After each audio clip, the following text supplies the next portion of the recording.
मनोज काका, सुधांशु त्रिवेदी ने आप पर भी आरोप लगाया है कि आप लोग भी डर रहे हैं लड़ने से, इसीलिए तो अखिलेश यादव जो है कन्नौज अपने भाई को दे देते हैं। आप लोग खौफ में हैं।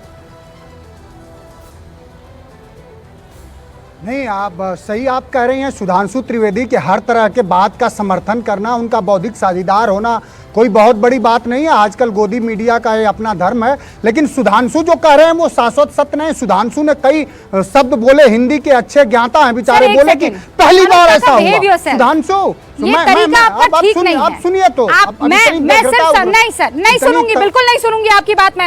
मैं बिल्कुल नहीं सुनूंगी। आप बदतमीजी से बात करेंगे, अजीब अजीब आरोप लगाएंगे और आपको लगता है मैं यहाँ बैठकर सुनूंगी। मनोज जी प्लीज, मनोज जी प्लीज, उग्रता ठीक नहीं। आप लोग दरबारियों की तरह काम करते हैं, आप लोग दरबारियों की तरह काम करते हैं और मुझ पर आरोप लगा रहे हैं। आप दरबारी हो तो क्या जरूरत है आपको?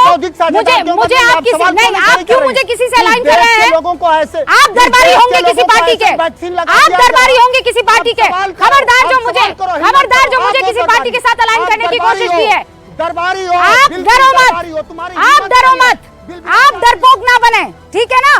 आप दरबारी हैं, आप जा जाकर पार्टियों की गोद में बैठ रहे हैं। मुझे मत बोलिए, सवाल पूछो, सवाल का जवाब आपसे मान रही हूँ, रिपीट कर रही हूँ वो।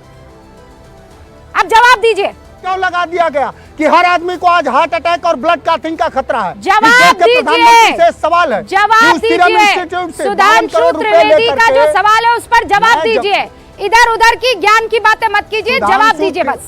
डिबेट को डिरेल मत कीजिए। ज्ञान सुधांशु, मैं कोई डिरेल नहीं कर रहा हूं। सुधांशु त्रिवेदी सबसे ज्यादा इस देश में कौन डरा हुआ?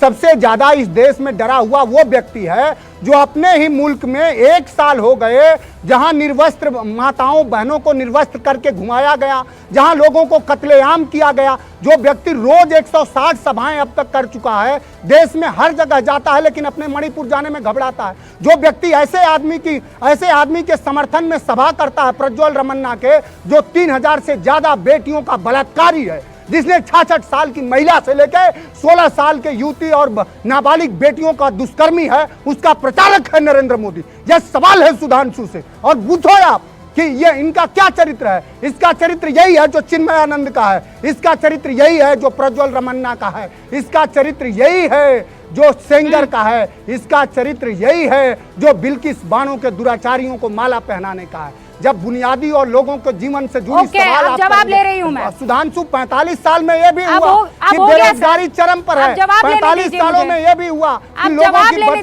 लोगों की बचत सबसे कम है।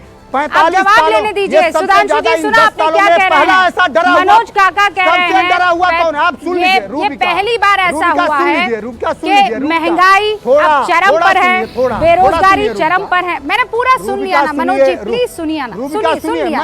एक सवाल जवाब लेने दीजिए ना मनोज काका, रुकिए। इस देश में पहली बार हुआ कि कोई प्रधानमंत्री एक प्रेस नहीं कर पाया 10 सालों में। वो कौन प्रधानमंत्री है? ऐसा प्रधानमंत्री है जो अपने सरहदों की सुरक्षा नहीं कर पा रहा है। ऐसा प्रधानमंत्री है जो अपने लोगों को अपने यहाँ रोजगार दे के नहीं बल्कि उस युद्ध भूमि में। अरे ये सवाल कहाँ है? ये तो निबंध है ना प्रधानमंत्री पर, सवाल पूछे ना। प्रधानमंत्री निबंध काहे पढ़ रहे हैं? को ऐसे जगह भेजा, आपने बोल दी ना अपनी बात, नरेंद्र मोदी ने। हाँ ठीक है, अब आप पूछ लिया ना सवाल, अब जवाब लेने दीजिए। सुधांशु त्रिवेदी जवाब दीजिए। आप देखिए, मैं रूबिका जी अपेक्षा करूंगा, जैसे मैंने एकदम शांति से इनकी बात सुनी, और मैं आपसे कहता हूं जब भी कोई दूसरा बोले मेरा फेडर डाउन कर दीजिए जब हम बोले, ताकि दर्शकों के साथ न्याय हो। क्योंकि मुझे पूरा विश्वास है ये बीच में एकदम फिर जो इन्होंने गलत सलत अनाप शनाप आए बाएं बोला है उसके ऊपर अभी ये चीखना चिल्लाना शुरू करेंगे।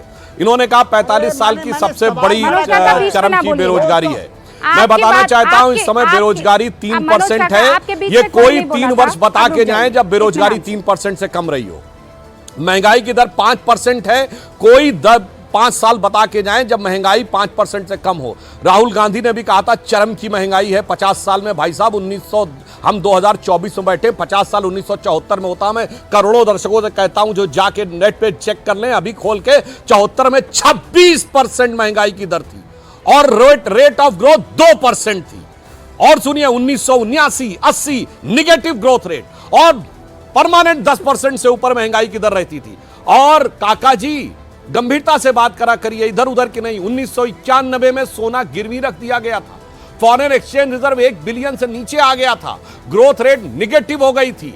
फरवरी 91, डेट के साथ बोल रहा हूं। फिर 2 बार रुपए का अवमूल्यन करना पड़ा, जुलाई 91, सितंबर 91। उससे ज्यादा बुरी स्थिति है, निगेटिव ग्रोथ रेट, और वो सोना गिरवी रख दिया गया, तबाह हो गया था देश। आज foreign exchange reserve 625 billion dollar है।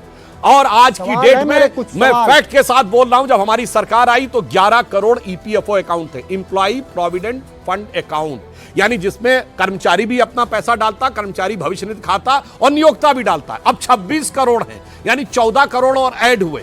पिछले साल 1 करोड़ 62 लाख कर्मचारी भविष्य निधि खाते ऐड हुए, यानी ऐसा तो नहीं कोई हवा में आ गया, कोई कर्मचारी ने भी पैसा जमा कर दिया और नियोक्ता ने भी पैसा जमा कर दिया। अब आपको यह भी बताता हूं कि इस समय पे हम लोगों ने जो काम किया है, अगर आपको आंकड़े के ऊपर भी कोई समस्या है तो मैं कहना चाहता हूं 37 किलोमीटर पर डे सड़क बन रही है, ये कौन बना रहा है? 12 किलोमीटर पर डे इलेक्ट्रिफिकेशन हो रहा है रेलवे का, ये कौन बना रहा है? 4 करोड़ प्रधानमंत्री आवास के घर बने हैं, ये किसने बनाए हैं? ये बताइए। इस समय भारत ऑटोमोबाइल में नंबर 3 का देश हो गया है। 7.5 करोड़ परिवारों के पास ऑटोमोबाइल है, वो किसने बनाया है? मोबाइल हैंडसेट में हम नंबर 2 के देश हो गए मैन्युफैक्चर में,